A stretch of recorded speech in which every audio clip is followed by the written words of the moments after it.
1. 쇼펜하우어에 대한 흔한 오해와 진실.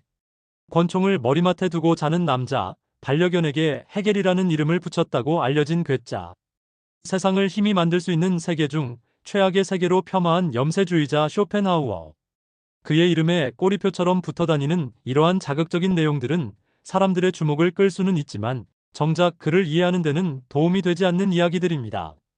가령 쇼펜하우어가 헤겔의 인기를 질투해서 자기 반려견에게 그의 이름을 붙여주었다고 알려져 있는 이야기는 그 출처나 근거를 확인할 수 없는 낭설이며 유독 국내에서 흔히 만날 수 있는 대표적인 미확인 정보입니다. 우리가 그의 삶에 대해 논하려면 그가 남겨놓은 여러 친필 메모나 편지 등을 포함하는 문헌 자료에 근거하거나 아니면 그와 친분이 있었던 이들의 진술 내용을 참고해야 하는데 이러한 자료 그 어디에도 위와 같은 얘기는 확인되지 않고 있습니다. 그럼에도 불구하고 쇼펜하우어를 소개하는 국내의 몇몇 학자들 그리고 신문 기자들이 이런 내용을 출처 확인도 없이 소개하고 있으니 이런 문제로 인해 쇼펜하우어는 그저 성격이 이상한 사람, 괴짜, 질투심에 사로잡힌 광인 등의 이미지로 낙인 찍히고 말았던 것입니다. 하지만 정말 그가 괴짜에 불과하며 세상을 비관한 우울증의 소산이었다면 그는 자신의 대표 저서인 의지와 표상으로서의 세계에서 연민의 윤리를 제시했을까요? 이처럼 우리에게 그는 진실한 모습 그대로 알려져 있지 못한 편이며 심심할 때 찾게 되는 가십기사의 소재처럼 다루어졌습니다. 따라서 이제라도 우리가 그에 대해 제대로 알고자 한다면 머리맡에 권총을 두어 잤다는 일화에 관심을 쏟을 것이 아니라 그 당시 그가 왜 그렇게 불안해할 수밖에 없었던 것인지에 대한 시대적 배경에 관심을 가져야 할 것입니다.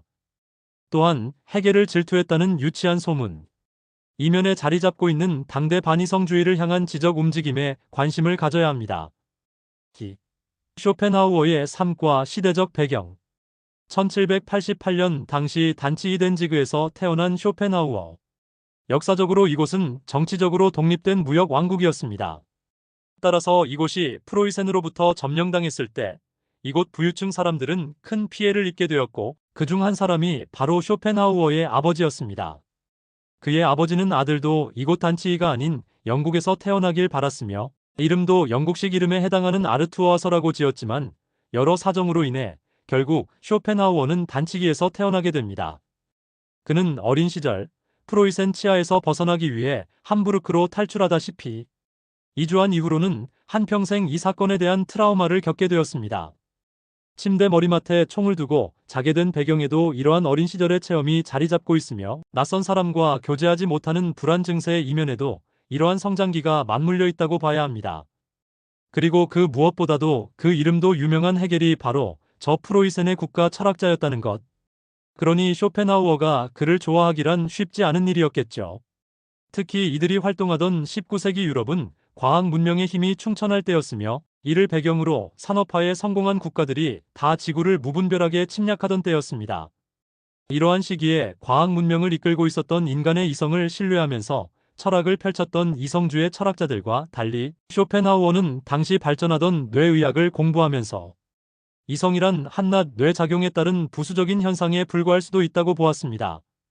그는 과학 만능주의를 옹호하던 이성주의 철학을 경계하는 방향으로 자신의 철학을 펼쳐나갔던 인물입니다. 그러니 쇼펜하우어가 헤겔의 철학을 좋게 볼 수는 없었던 것입니다. 그런데도 이런 배경 설명 없이 헤겔의 인기를 질투한 쇼펜하우어 식으로만 그를 소개한다는 것은 바람직하지 않습니다. 3. 의지와 표상으로서의 세계 철학의 핵심 개념. 인간의 근원과 행위 배가 고프면 식사를 하고 외로우면 사랑을 하는 인간. 하지만 왜 배가 고프도록 되어 있는지, 왜 외로움을 느끼도록 타고났는지는 우리가 알지 못하는 것입니다. 따라서 인간은 왜 살고자 하는지, 왜 외로움을 느끼게 되는지를 묻는다면 여기에 인간이 할 수 있는 가장 합리적인 답이란 원래 그런 것이다 정도일 것입니다. 그러므로 쇼펜하우어가 보기에 이러한 인간은 자신이 하고 있는 행위의 내용은 알지만 그 행위를 하게 되는 근원은 모르고 사는 존재로 규정됩니다. 다시 말해 인간은 살고 있지만 무엇이 이 삶을 살게 만드는지는 모른다는 것입니다.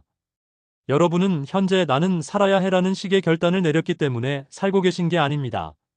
심지어 죽고 싶어하는 순간에도 누군가 높은 곳에서 자기를 밀어붙이면 움찔하는 것이 인간입니다. 이때 움찔하는 것은 나의 논리적 판단 이전에 일어나는 현상이죠. 그러므로 인간은 자기 삶을 유지하고자 하는 그 근원에 대해서는 잘 모르지만 일단 그것이 우리에게 작용하는 한 우리는 삶을 지속적으로 추구하게 된다는 얘기입니다. 따라서 인간은 자기 근원을 온전히 파악할 수 없으며 여러 경험을 통해서 그리고 다른 사람들이 내게 보여주는 반응들을 통해서만 그렇게 나라는 존재를 파악하며 살아갈 뿐입니다. 이는 마치 눈을 감은 채 어떤 사물을 더듬거려서 그 형태를 짐작하는 것과 비슷한 수준입니다. 하나, 의지와 표상 세계를 이루는 두 축.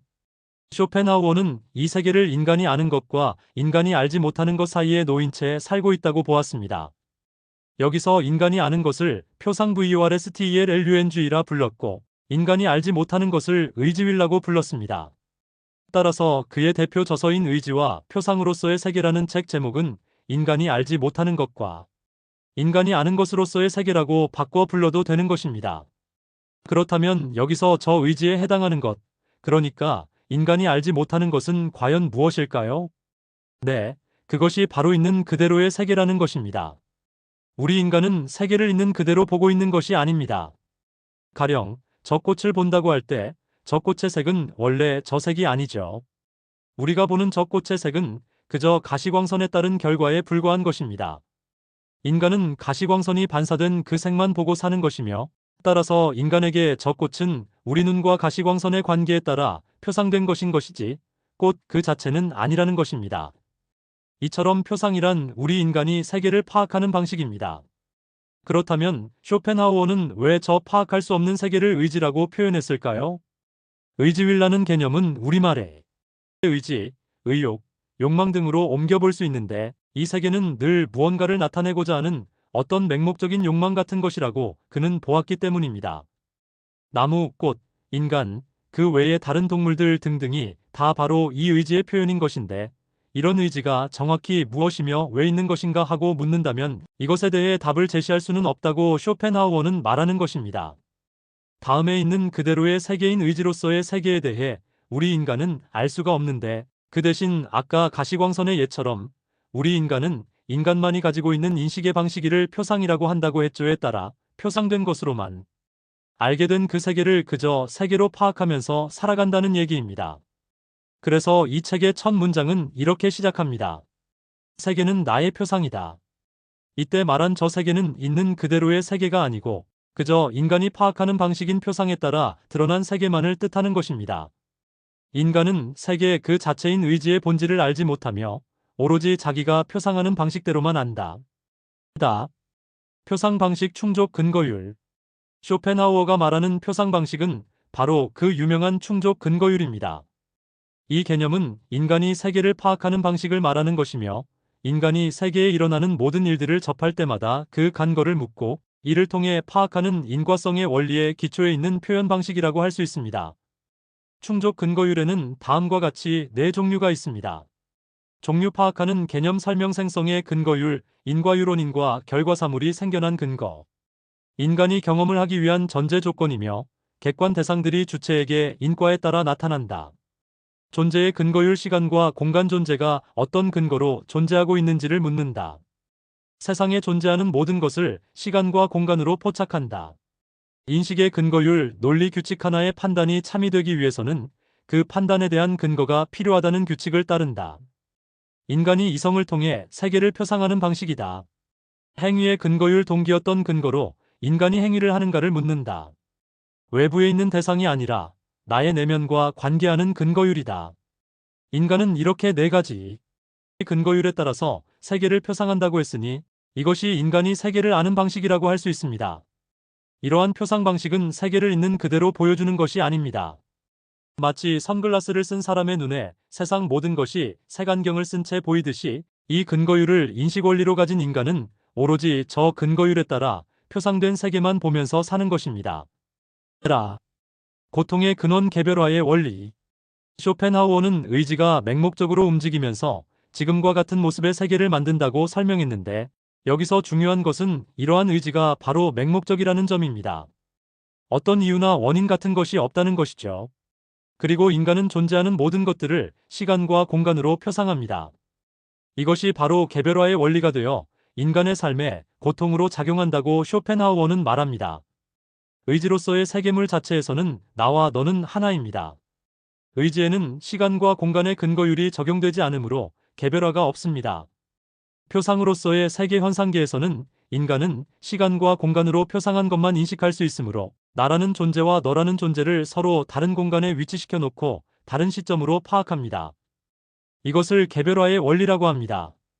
인간은 이 원리에 따라 나와 다른 너의 공간, 너와 다른 나의 시간이 있다고 구분을 한다는 것입니다. 이렇게 서로 다른 이들이 생기므로 각자는 고립된 개체가 되며 외로운 존재가 되고 서로에게 낯선 존재가 됩니다. 그리고 이 개별화의 원리에 종속되어 있는 인간은 이런 개체로서의 자기가 한낱 표상된 것에 따른 현상임을 모른 채 자기 입장, 자기 욕심을 관철시키기 위해 애를 쓰게 되니 이런 이유로 개별화의 원리는 곧 이기주의를 발생시키는 원리라고도 볼 수 있습니다. 결국 인간은 나와 남이 둘이 아니다라는 진리불교의 자타부리와 같은 을 알지 못하는 무지 때문에 고통을 겪게 된다고 보았으니 이것이 바로 그가 인간의 삶을 고통으로 본 이유입니다. 고통으로부터의 해방 예술과 연민. 쇼펜하우어는 의지가 객관화된 최상의 단계가 있으니 그것이 바로 이념 아이디이라고 합니다. 이 이념은 의지와 가장 가까운 곳이며 인간은 이념을 직관할 수 있다고 보았습니다. 여기서 중요한 것은 직관입니다. 개념적 추론을 통해서는 이념을 파악할 수 없습니다. 왜냐하면 개념적 추론 자체가 충족 근거율에 따라 표상하는 것이므로 의지 자체를 파악할 수 있는 방식이 못 되기 때문입니다. 오직 그 자체와 가장 닮아있는 이념을 파악하는 방식으로서는 직관만이 해당된다고 본 것입니다.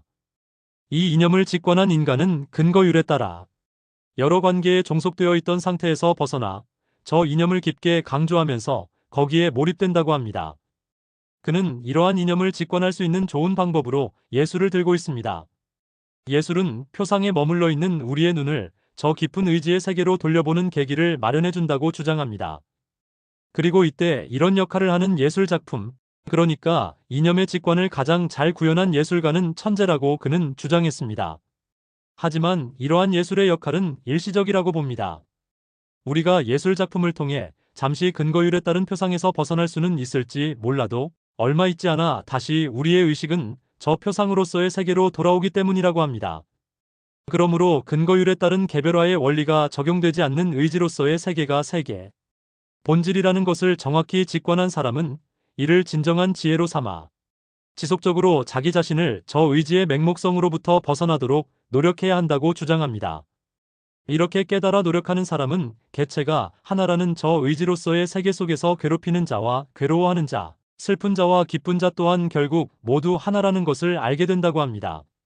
그리하여 나의 고통이 곧 너의 고통이라는 동고의 윤리관을 제시하게 되는데 이러한 논리에 따라 우리는 연민의 윤리를 만날 수 있다고 그는 주장한 것입니다. 4.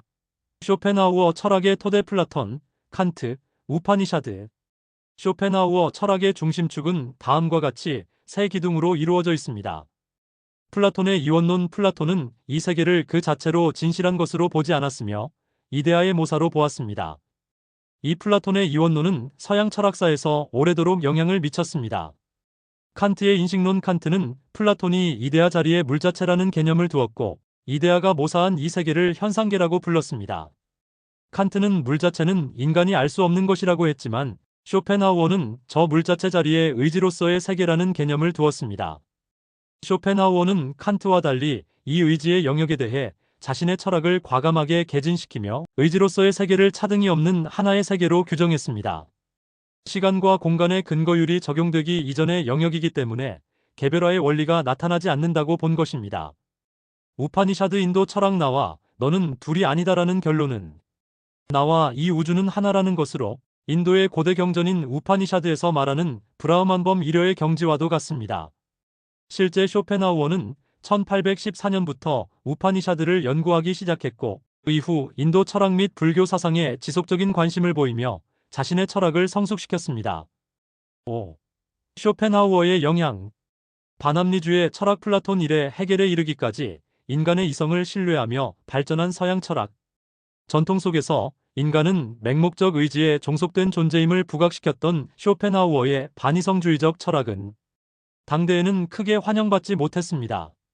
실존주의 철학의 효시 의지가 아무런 이유도 없이 맹목적으로 있다고 한 그의 주장은 훗날 인간은 아무런 이유도 없이 그저 세계에 우연히 존재하는 것임을 주장한 실존주의 철학의 효시가 되었습니다.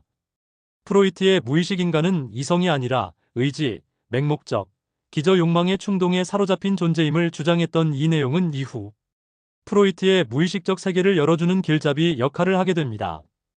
이 외에도 그의 철학은 베르그송뿐만 아니라 정말 많은 사람들에게 영향을 주었으며 이렇게 탄생한 현대 사상의 맥은 반합리주의라는 모습을 한 채 지금 우리 시대에 이르기까지 그 내용을 성숙시켜가고 있다고 할 수 있습니다. 쇼펜하우어의 철학에 대해 더 깊이 이해하기 위해 그의 대표 저서인 의지와 표상으로서의 세계를 직접 읽어보시는 것을 추천드립니다.